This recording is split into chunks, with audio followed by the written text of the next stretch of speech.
Hello जी, नमस्कार। कैसे हैं आप? आज की इस वीडियो में जानेंगे पल्स ऑक्सीमीटर से किस तरह से ऑक्सीजन चेक करना चाहिए, ऑक्सीजन हमारे ब्लड में कितना होना चाहिए, यानी कि हमारे शरीर में नॉर्मल ऑक्सीजन की मात्रा कितनी होनी चाहिए। तो ब्लड ऑक्सीजन लेवल होता क्या है, सबसे पहले ये समझ लेते हैं। ब्लड ऑक्सीजन लेवल मतलब ब्लड में मौजूद ऑक्सीजन की मात्रा होती है। अधिकांश ऑक्सीजन लाल रक्त कोशिकाओं में होता है, जो फेफड़ों से ऑक्सीजन एकत्रित करते हैं और इसे शरीर के सभी हिस्सों में पहुंचा देते हैं।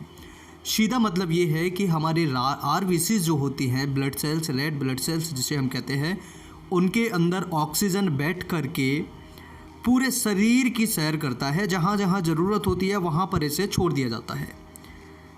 अब बिना ऑक्सीजन के तो शरीर कैसे भी नहीं चल सकता है, तो इसे शरीर के हर हिस्से तक पहुँचाना हमारे हार्ट का और ब्लड का काम होता है।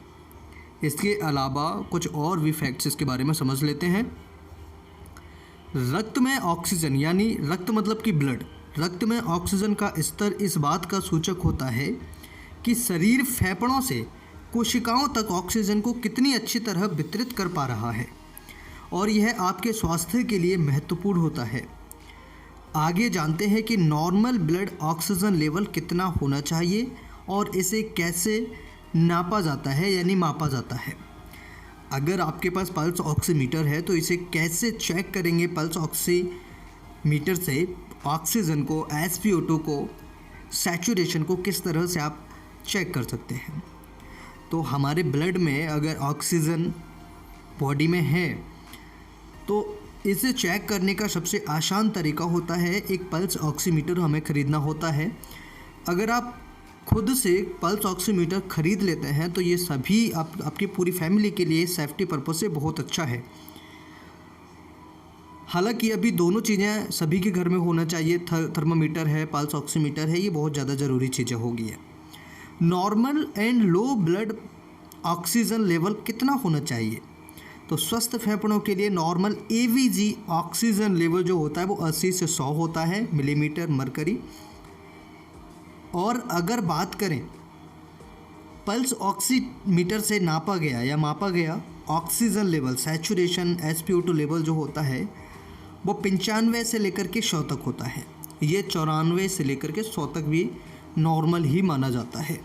तो किसी व्यक्ति का अगर 94 है, 95 है, 96 है, 97 है, 98 है, 99 है, 100 है, तो ये बिल्कुल नॉर्मल है, इसमें घबराने की कोई बात नहीं है।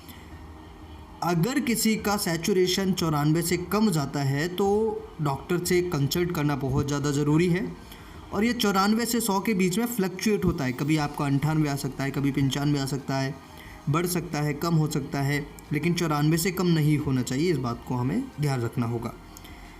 इसके बाद में जब स्वस्थ व्यक्ति के औसत स्तर की तुलना में ब्लड ऑक्सीजन लेवल बहुत कम होता है तो यह हाइपोक्सिया, ऑक्सीजन की कमी कहलाता है, संकेत होता है हाइपोक्सिया का।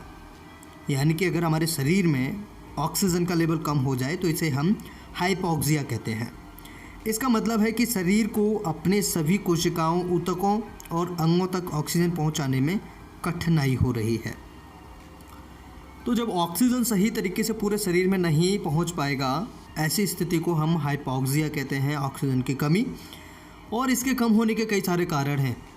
कई बार क्या होता है कि most of the common cause होते हैं वो होते हैं फेफड़ों की बीमारियाँ। तो दोस्तों, आज की इस वीडियो में हमने जाना नॉर्मल ऑक्सीजन लेवल कितना होना चाहिए, नॉर्मल ब्लड SpO2 सैचुरेशन कितना होना चाहिए। वीडियो अच्छा लगे तो लाइक एंड शेयर करें, कुछ पूछना चाहे तो कमेंट करें। नमस्कार।